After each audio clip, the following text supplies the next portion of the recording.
अच्छा यार, इसमें हम जो है ना वो चेक कर रहे थे हमारा जो कंटेंट है इसमें क्या कहते हैं, एक जो कंटेंट वाले पे काम कर रहे थे। कंटेंट हमने डाला, जो रो बनाई उसके अंदर साइड दो कॉलम बनाए और साइड और मिडल।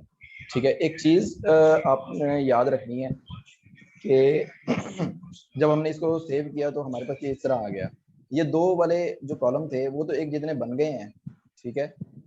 और यानी हमने इनको 20-20% बनाया, ठीक है। इसके आउटसाइड वाला 100%, यानी कि जो उसकी आउटसाइड जो रो थी उसको हमने कहा उसकी विड्थ 100% होनी चाहिए। लेकिन ये जो दो हैं वो क्या कहते हैं 20% बन गए हैं और ये 60%।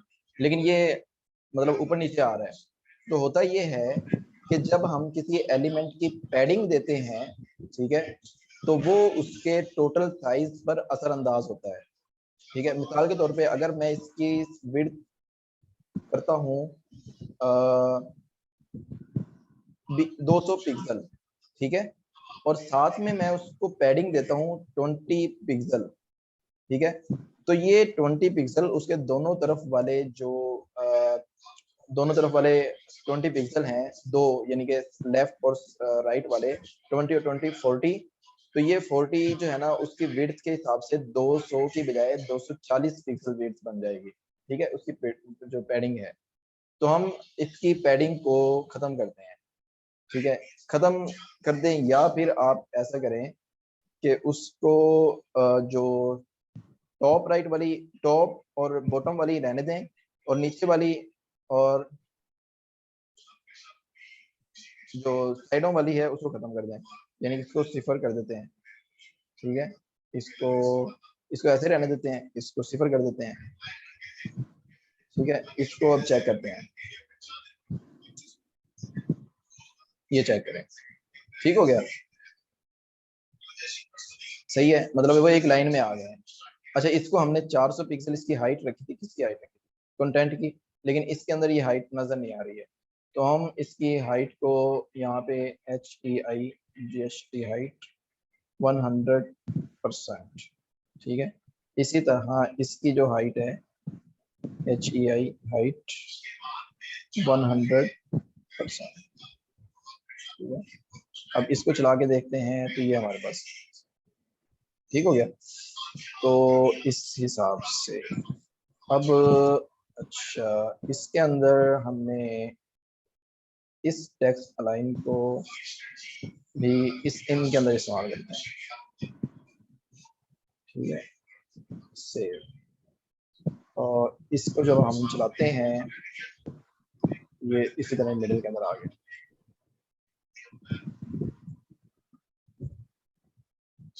ठीक है। अच्छा, ये हो गया हमारा मिडल वाला, ठीक है। अब इसके अंदर हम कोई भी कंटेंट जो है ना वो डाल सकते हैं। हमारे पास जो है वो दो तीन चीजें आ गई हैं, ठीक है। अगर एक काम मैं यहाँ पे करूँ, यहाँ पे जो मिडल वाला हमारा है इसको अगर मार्जिन दिया जाए 10 पिक्सल, सॉरी 0 और 10 पिक्सल का दाएं और बाएं वाली साइड पे, तो क्या होगा।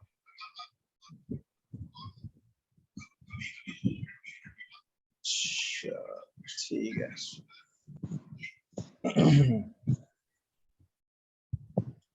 अगर हम ऐसे मार्जिन देंगे इसको तो फिर हमें डेफिनेटली उसकी जो विड्थ है वो थोड़ी सी कम करनी पड़ेगी। हम इसे कह देते हैं कि इसकी विड्थ 59% हो जाए। सेव, थोड़ी सी और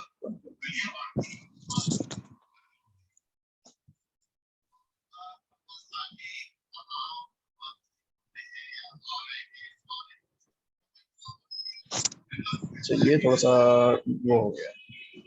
फिलहाल इसको हम करते हैं ऐसे ही 60% और यहाँ से मार्जिन खत्म कर देते हैं, ठीक है। इसको ये हमारे पास तीन चीजें हो गई हैं।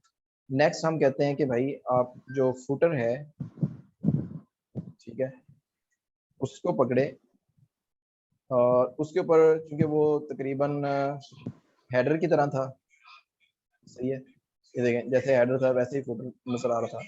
इसी तरह हम सेम जो फुटर हेडर के ऊपर हमने अप्लाई किए थे उसको करते हैं कॉपी, और यहाँ लाके उसको कर देते हैं पेस्ट, और इसका नाम बदलते हैं क्योंकि वो आईडी थी फुटर, सही है, इसको भी हम कह देते हैं कि ये ऐसे पकड़े उसे। और इसके अंदर भी हम जो है ना वो एक h1 टैग डाल देते हैं, इसे कहते हैं कि फुटर, सही है। इसको भी सेव किया, साथ इसको भी सेव किया, और यहाँ लाके इसको करते हैं ऐसे।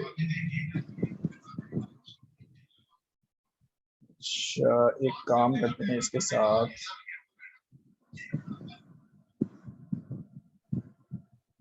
मार्जिन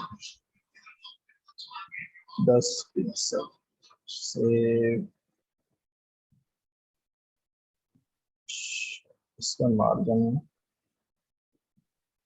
अच्छा, एक काम और करना है आपने, जहां जहां पे फ्लोट इस्तेमाल किया है, ठीक है, जैसे जैसे जैसे जैसे जैसे हमने, जैसे ये वाला फ्लोट हमने यहाँ पे इस्तेमाल किया है, तो इसके इस ये जो फ्लोट है ये अगले जो अपने आने वाले एलिमेंट्स हैं उसके ऊपर ये असरअंदाज होता है, ठीक है। तो जिस बॉक्स के अंदर फ्लोट इस्तेमाल किया है उस बॉक्स को पकड़ के आपने एक काम करना है कि उसको कहना है कि भाई ये वाला जो बॉक्स है ना इसके अंदर जो फ्लोट फ्लोट का जो असर है वो क्लियर कर दे। उसको करने के लिए आप क्या करेंगे, उसका बॉक्स पकड़ेंगे, ठीक है, और उसका असर आप जाहिर करेंगे। आप उससे कहेंगे कि भाई ये बॉक्स है और इसका जो आफ्टर इफेक्ट है, ठीक है, उसको आप क्या करें, उसमें क्लियर कर दें। क्लियर की एक प्रॉपर्टी होती है, ठीक है, बोथ, यानी कि जो ऊपर नीचे जो भी उसके आगे पीछे फ्लोट लेफ्ट और राइट इस्तेमाल हुए हैं उसको क्लियर कर दे। एक तो हमने इसके ऊपर किया था नेविगेशन वाले पे, दूसरा हमने किया था इस कंटेंट वाले पे, ठीक है। तो जहाँ इसके कंटेंट के सारे वो स्टाइल मुकम्मल हो रहे हो वहां तक आपने उसको क्लियर कर देना है। उसको कॉपी करेंगे और यहाँ ला के उसको पेस्ट कर देंगे, ठीक है, क्लियर बोथ, सही है। और इसको आप सेव कर देंगे और चलाएंगे। नेक्स्ट जो है ना वो आपने एक काम करना है, इसको एक काम करना है, ठीक है। कंटेंट को हम एक चीज देकर देखते हैं, यहाँ पे डिस्प्ले टेबल सेव, और इसको मैं ला के इधर सेव करता हूँ और कॉपी चलाया तो ये चला नहीं, क्यों नहीं चलाएगा।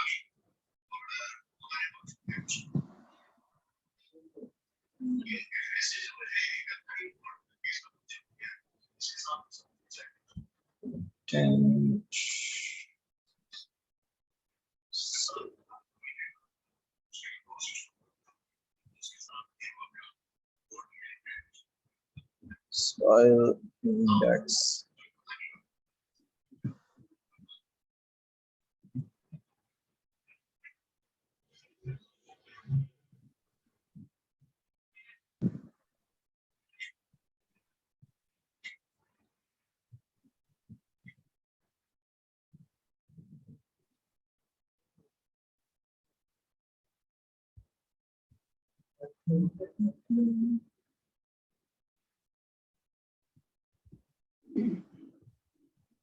यार इसको ऊपर से नीचे होना चाहिए।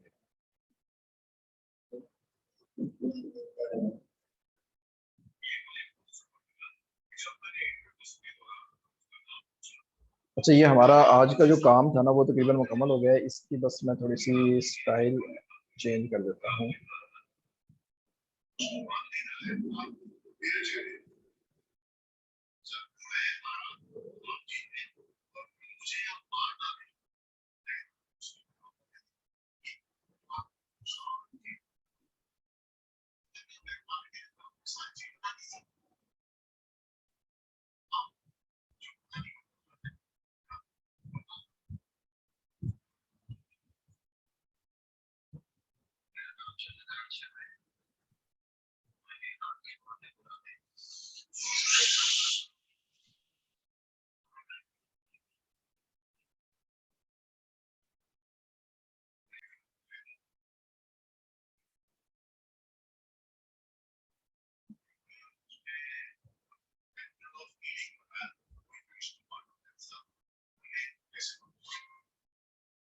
तो उसके बाद इसमें डालेंगे मिडल कंटेंट, ठीक है। और इसके बाद यहाँ पे डालेंगे पैराग्राफ, और यहाँ पे इसको कहेंगे राइट, राइट, सेव किया। हमें इसको कहते हैं साइड कॉलम और लेफ्ट कॉलम। हम इसको कहते हैं कि डॉट साइड कॉलम के अंदर जो पैराग्राफ है उसको पैडिंग कर दे टॉप से 20 पिक्सल और लेफ्ट से भी, ठीक है। इसी तरह सेम काम हम इसके साथ करते हैं, कंट्रोल सी, कंट्रोल वी, ठीक है। साइड की बजाय उसको क्या देते हैं, सेव किया, और इसको हम चला के चेक करते हैं। तो ये हमारा काम बन गया, ठीक हो गया। ओके इसका मैं बॉर्डर खत्म कर देता हूँ, बॉर्डर 1 पिक्सल सॉलिड, ठीक है। ऐसे ही हमने एक और काम करना है, साइड कॉलम, अच्छा ठीक है। तो ये है हमारे पास एक ऐसे एक तरीके का। अच्छा, ये क्योंकि मैंने इसका हाइट रखी है 400 पिक्सल, ठीक है। तो मिसाल के तौर पे आपने इसको एक कॉलम, 2 कॉलम बनाना हो, ठीक है, तो आप क्या करेंगे, आपको ये पता होना चाहिए कि आपने उसको लेफ्ट साइड वाले को छोटा करना है या बड़ा करना है। यानी आपको आज आइडिया हो गया इस चीज़ का कि हम जो कॉलम बनाते हैं, मतलब जो वेबसाइट का लेआउट होता है, उसको हम किस तरह से कर सकते हैं, ठीक है। ये जो लेआउट आपके सामने बना है ये रिस्पॉन्सिव नहीं है, यानी आप ये जिस साइज के भी लेआउट पे चलाएंगे वो इसी तरह ही नजर आएगा। क्या मतलब है उसका, मिसाल के तौर पे ये आपको निशान नजर आ रहा है तीर के साथ, ये वाला, इसको कहते हैं डिवाइस के हिसाब से चेक करना। मैंने जब इस पे क्लिक किया तो आपने यहाँ पे देखा है कि उसने उसकी साइज और जो है ना उसको हाइट और विड्थ को छोटा कर दिया है। ये होता है कि मोबाइल का जो हम लेआउट बना रहे हैं उसको, सॉरी वेबसाइट का, उसको मोबाइल के हिसाब से देखना, ठीक है। आपको ये यहाँ पे कुछ चीजें नजर आ रही हैं, एक ये वाला खाना है जिसके अंदर 400 लिखा हुआ है, एक ये वाला खाना है जिसके अंदर 882 लिखा हुआ है। ये है उसकी विड्थ और ये है उसकी हाइट स्क्रीन की, ठीक है, रिस्पॉन्सिवनेस चेक करने के लिए। अगर आप ये रिस्पॉन्सिव वाले बटन को क्लिक करेंगे तो यहाँ पे कुछ आपके सामने कुछ मोबाइल्स के मॉडल आ जाएंगे। इनका मतलब ये है कि जब आप इसमें से मिसाल के तौर पे किसी एक को क्लिक करेंगे ना, सैमसंग गैलेक्सी S8 प्लस, तो उसकी जो रेजोल्यूशन है ना वो उसको यहाँ पे बना देगा, ठीक है। ये इसलिए है कि जो आप वेबसाइट बना रहे हैं उसकी रिस्पॉन्सिवनेस चेक कर सकें। इसकी मिसाल देने के लिए मैं यहाँ पे कोई और खोलता हूँ, मिसाल के तौर पे ये यूट्यूब है, ठीक है, बल्कि नहीं इसको नहीं, तो मैं करता हूँ यहाँ पे, और मैं यहाँ पे खोलता हूँ यूट्यूब, ठीक है। इसको मैं उसी तरह ही इंस्पेक्ट एलिमेंट में खोलता हूँ, ठीक है। अब आप चेक करें, ये जैसे मोबाइल वाला जो व्यू है वो ओपन हो गया, ठीक है। फिर मोबाइल पे वो कैसे नजर आता है, इस तरह मैं इसका कोई और व्यू निकालता हूँ, ठीक है। मैं यहाँ से एक एक वीडियो चलाता हूँ। अब ये एक टैब का शायद व्यू आ गया है, ठीक है। मैं कोई और वेबसाइट में कोई मोबाइल खोलता हूँ, ठीक है, ये इस तरह टैब का व्यू आ गया। ठीक है, इस तरह ये वाला, ये इस तरह। तो ये होता है चेक करने के लिए कि मुख्तलिफ स्क्रीन पे उसका जो काम है, जो लेआउट है, वो कैसे नजर आएगा। ठीक है, तो ये रिस्पॉन्सिव नहीं है। ठीक है, मतलब जिस तरह हमने बनाया था उसी तरह ही नजर आ रहा है। होना ये चाहिए था कि अगर जो है ना वो स्क्रीन छोटी होती है, अगर ये चीज स्क्रीन छोटी स्क्रीन पे चलता है, तो वो उसके हिसाब से अपने कंटेंट को, अपनी हाइट और विड्थ को मैनेज कर ले। ठीक है, वो कैसे करेंगे उसके लिए इंशाल्लाह नेक्स्ट लेक्चर में मिलते हैं। तो अच्छा, इसमें जो है ना वो आप अपनी मर्जी से उसके कलर, उसका जो है ना वो तस्वीरें, वो अपने मर्जी के हिसाब से लगा सकते हैं। ठीक है, ये हमने सिंपल लेआउट बनाना सीखा है इस चीज से। ठीक है, मतलब इस तरह का। अच्छा, इसमें एक एग्जांपल दी हुई है, मतलब उसने अलग अलग बनाया हुआ है कि हेडर को कैसे बनाना है। ठीक है, ये यहाँ पे बल्कि कलर वगैरह भी लिखे हुए हैं, हमने उसको वैसे ही बना के देखा था। ठीक है, उसके बाद उसके नेविगेशन वाले लिंक को कैसे बनाना है। ठीक है, उसके बाद ये कॉलम्स होते हैं, वो बता रहा है कंटेंट वाला जो है वो। अब ये क्या होते हैं कि अगर मिसाल के तौर पे मैंने अभी यूट्यूब वाला आपके सामने ऑप्शन खोली, उसमें हर चीज एक ही कॉलम में ऐसे नजर आती है, यानी कि ऊपर नीचे चीजें, कोई तस्वीर आई है वो इस तरह पूरे बॉक्स में चौड़ाई में नजर आएगी। ठीक है, और कोई वीडियो आई है या कोई कंटेंट आया है, वो एक ही रो के अंदर आपको एक ही इस तरह कॉलम के अंदर नजर आएगा। ठीक है, अगर आपने कोई उसको स्क्रीन पे खोला हुआ है, जैसे ये मेरे सामने स्क्रीन है, मैं इसको बंद कर देता हूँ। तो इसके अंदर आप देखें एक इस वेबसाइट पे W3 स्कूल वाली वेबसाइट, एक ये साइड पे लिंक्स नजर आ रहे हैं, ये एक अलग से एक आपके पास एक कॉलम है, और जो ये वाली बॉडी है, इस ये पूरा एक कॉलम है, लेकिन इसमें उसने दो कॉलम बनाए हुए हैं। ठीक है, एक ये वाला कॉलम और एक ये नीचे इसकी जो खाना आपको नजर आ रहा है, ये कॉलम। ठीक है, और इसी तरह अगर वो कोई और बड़ी स्क्रीन होती है डेस्कटॉप की, मतलब बड़ा एक एलसीडी होती है, उसके ऊपर वेबसाइट नजर आने के लिए आप तीन कॉलम भी बना सकते हैं। ठीक हो गया, तो उसको कैसे बनाते हैं, उसमें ये एग्जांपल दी गई है जिस तरह हमने बनाए थे। ठीक है, इनको आप बना सकते हैं प्रैक्टिस के लिए। और अनइक्वल कॉलम, यानी कि जो कॉलम बराबर ना हो, जिस तरह साइड वाला कॉलम 50% और मिडल वाला 20, सॉरी साइड वाला 25 और मिडल वाला इस तरह, यानी ये आप चेक कर सकते हैं। अच्छा, ये इसके नीचे एक लाइन लिखी हुई है, इसको हम नेक्स्ट लेक्चर में करेंगे। ठीक है, ये क्या होता है, सही है। यहाँ पे एक नीचे एग्जांपल दी गई है जिसके अंदर उसने बनाया है माई, मतलब एक पूरा पेज बनाया है। ठीक है, उसमें उसने दो कॉलम रखे हैं ऐसे। ठीक है, एक कॉलम ये वाला, एक ये वाला कॉलम। सही है, मतलब एक हेडर, हेडर, उसके बाद नेविगेशन। ठीक है, उसके बाद ये कंटेंट वाला एरिया, और उसके बाद फुटर। कंटेंट वाले एरिया में हमने तीन कॉलम बनाए, इसमें दो कॉलम बनाए हैं। ठीक है, अच्छा आप इसकी प्रैक्टिस कर सकते हैं, राइट योर सेल्फ पे क्लिक करें। ठीक है, शुरू से चीजें बनाना शुरू हो जाएं। ठीक है, पहले आप जिस तरह मैंने डब्बे बनाए, पहला डब्बा नेविगेशन वाला डब्बा, कंटेंट वाला, फुटर वाला, चार डब्बे। इस तरह आप इसको देखते हुए ये बना सकते हैं चीजों को। ठीक है, सिर्फ ये चीज आपको नहीं समझ आएगी, मतलब अगर आप हाथ से कर भी लेंगे तो आपको पता लग जाएगा ये क्या है, लेकिन आपको समझाने के लिए ये हम नेक्स्ट लेक्चर में करेंगे। बाकी आपने प्रैक्टिस कर लेनी है। ठीक है, लेआउट की जो पैरामीटर, आपको जो प्रॉपर्टी है वो समझ ना आए, उसको आपने नोट कर लेना, वो हम नेक्स्ट लेक्चर में कर लेंगे। ठीक हो गया, जो सवाल हो वो अपने आज लेक्चर से मुताबिक वो अपने ग्रुप में कर देना है, उसको हम देख लेंगे। और उम्मीद है ये चीज़ें आज आपको समझ आई होंगी। तो इंशाल्लाह नेक्स्ट लेक्चर में या एक और शायद क्लास लगेगी CS के, हम टेल पिन की तरफ जाएंगे कि टेल पिन क्या होता है, उसको हम कैसे इस्तेमाल कर सकते हैं स्टाइल को। ठीक हो गया, नेक्स्ट लेक्चर में मिलते हैं इंशाल्लाह। अल्लाह हाफिज़, अस्सलाम वालेकुम।